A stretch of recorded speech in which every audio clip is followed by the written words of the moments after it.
Bomba! A Libertadores pode até parar. Os clubes brasileiros têm que se unir. Agora virou guerra. Ó, os uruguaios fizeram uma reclamação para a Conmebol, junto com os argentinos e os paraguaios, reclamando de xenofobia que eles sofrem aqui no Brasil. Também reclamando da polícia brasileira e das organizações.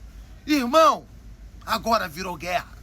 Os caras vêm aqui, queima a moto dos outros, queima carro dos outros, bate em todo mundo, rouba e não quer que aconteça nada.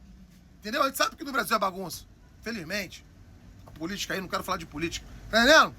Irmão, aí os caras se juntaram contra o Brasil. Sabe o que é isso? Hegemonia brasileira. Todos os últimos anos aí, ó, o Brasil ganhando direto. Acho que é 5, 6 anos ganhando direto. E vamos ganhar de novo. Mas esse ano vai ser difícil, hein? Porque a Conmebol vai fazer de tudo para que o time brasileiro não seja campeão. Irmão, agora virou guerra. Os times brasileiros têm que se unir. Papo reto. Tamo junto? Para cima deles.